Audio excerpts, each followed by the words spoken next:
Welcome back to Trekking Out the News. We've taken a bit of a summer holiday for the past month, but now we're back with a brief summary of the week's Star Trek headlines, gaming news, and other Trek-related events. Star Trek Day and the animated series at 50. On September 8th, 1973, the first episode of Star Trek the Animated Series was released. It originally aired under the name Star Trek, subtitled created by Gene Roddenberry, on Saturday mornings from September 8th, 1973 to October 12th, 1974 on NBC, spanning 22 episodes over 2 seasons. Alongside the 50th anniversary for the animated series, Paramount Plus are hosting a Star Trek Day stream, which is said to be a salute to the franchise. The special stream will include segments that look back on memorable moments over the past 57 years, to commemorate the 50 years of Star Trek the Animated Series, pay tribute to Star Trek Discovery ahead of its final season, and provide an exclusive sneak peek clip from the upcoming 4th season of Star Trek Lower Decks, and commemorate many other moments that highlight Star Trek's legacy. The Planetary Society are looking for more members, and to encourage you, they've made an advert with all your favourite Star Trek actors making a cameo. We see Kirk, Riker, Data, and more. Join the world's most effective space non-profit Planetary Society today. Click the link in the description to find out more. And now over to gaming news. Star Trek Resurgence Physical Edition release date announced. Dramatic Labs has announced that their narrative-driven adventure game Star Trek Resurgence officially has a physical edition release date. Resurgence launches in physical format on October 6, 2023 for PlayStation 4, PlayStation 5, Xbox One, Xbox Series X, and the pre-orders are open now. The best Star Trek game of all time. Star Trek Online has got the #1 slot on Space.com's review. See the full article in the description. Star Trek Fleet Command news. The dev team have a brand new mid-month update that brings changes to Q's Court, as well as a variety of bug fixes. For more details, head to the link below. Star Trek Online news. Mudd's Cruiserite Choice Pack is coming to Mudd's Market today, August 24th. You can choose 3 of the following options. The 23rd Century Pack, which includes the Temporal Light Cruiser, the D7 Temporal Battle Cruiser, the Tliss Temporal Warbird.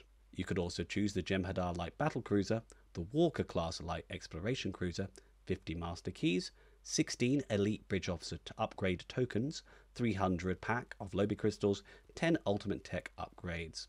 You can purchase the Mudd's Cruiserite pack for 29,500 Zen. But if you want to get this bundle while it's on sale, there is a 50% sale from the 24th, today, of August to the 7th of September, which puts this bundle down to 14,750 Zen. If you can't choose, and you really want all the items, you've got some disposable income and you're willing to part with it, you can pick up the Mudd's Mega Cruiserite bundle, which contains all the items no need to choose. For 60,000 Zen for a limited time until the 7th September will be only 30,000 Zen. It's been a week since the release of episode 10 of Strange New Worlds, and I don't know about you, but I'm itching for more Trek already. Luckily, we only have to wait till the 7th of September for Lower Decks Season 4. But now we've had time to digest. How was this season overall? Well, here's a quick recap of the season. Episode 1, Broken Circles, was a nice solid start, introducing us to Pelia, our new Lamphonite chief engineer. We got to enjoy a fun little heist and put side characters centre stage instead of Pike.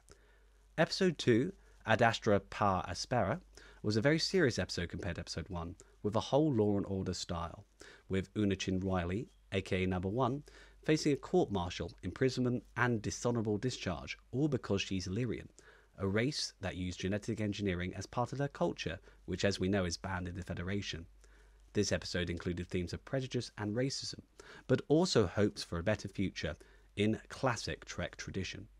In Episode 3, Tomorrow and Tomorrow and Tomorrow, we saw La'an travel back in time to the mid-21st century to prevent an attack which alters humanity's future history, and also she starts developing feelings for the one and only James T. Kirk. Episode 4, Among the Lotus Eaters. We return to Rigel 7, the planet mentioned in Star Trek Original Series' pilot, and the crew lose all their memories. At least they get them back in the end. Episode 5, Charades, feels like a sitcom, and I love it. This episode starts with a shuttle accident that leads Spock's Vulcan DNA to be removed, and he becomes fully human. And what do you know? Supreme's mum and dad are coming round for dinner, and they're kind of racist towards humans. Love it. Episode 6, Lost in Translation, is a classic Trek story, centered on everyone's favorite comms officer, Nyota Uhura. She is the only person who can translate an alien's call for help that the others just pass off as madness. Episode 7, Those Old Scientists, could possibly be the best Star Trek episode ever.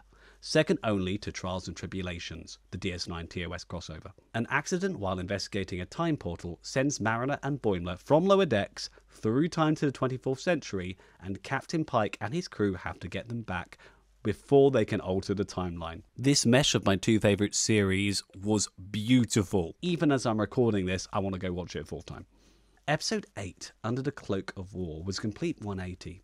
This story was centered around Dr. M'Benga, and we learnt his experiences during the Federation Klingon War. This episode didn't leave much to the imagination. It was a full-on war film, it was an episode of MASH, and discussed PTSD all at the same time. It's very dark, and ends equally so. If episode 8 was a bit too dark for you, then you're in luck. Episode 9, Subspace Rhapsody, is a breath of fresh air, as long as you like musicals. Like me, that is. During this episode, an accident with an experimental quantum probability field causes everyone on the Enterprise to break into uncontrollable song. But the real danger is that the field is expanding and beginning to impact other ships, aliens, enemies, and friends alike. I feel with this episode you either love it like me or you hate it. Even though this episode has a lot of fun, it actually resolves a lot of plot lines, including La'an and Kirk's plotline. And finally, on to last week's episode, episode 10, Hegemony. This episode had me on the edge of my seat all the way through. After what happened to Hemmer in Season 1, when the Gorn are involved, you know it's no joke. In this episode, the Enterprise had to go rescue Captain Patel and her crew, who were under attack from the Gorn. How it ends? To be continued. That's right, it's Strange New World's first two-parter. In this episode, we got to meet Scotty for the first time, which is nice. But cliffhangers, am I right? So, what did I think of Season 2? Well, I loved it. Every week I was looking forward to the next episode of Strange New Worlds. The writing was amazing, the characters are great, and you can't help but want to dress up like Pike for Halloween, just like Boimler. When Season 3 drops, which is most likely to be 2025 at this point due to the strikes, I'm going to have to get the popcorn out. Thank you to our Patreon supporters for helping to make all these Priority 1 Armada shows and streams possible. Well, that's it for this week's Trekking Out the News. Don't forget to like the video and leave the comments below with your thoughts. Follow us on Twitter at P1Armada, check out our website www.priority1armada.com for more information about our Star Trek Online in-game fleets, and join us every Saturday on the Priority 1 Armada livestream, when we go more in-depth on this week's Star Trek Online news, and take you, the viewer, on a away mission to earn in-game loot. Viewers can also win loot by entering our giveaways during each stream. That's every Saturday at 9 PM US Eastern on Twitch, YouTube, Facebook, and Twitter. We host a range of other streams throughout the week, focusing on different Trek games and news. If you want to, subscribe and hit the notification bell so you don't miss out on all the latest Star Trek news. That's it from me. Live long and prosper.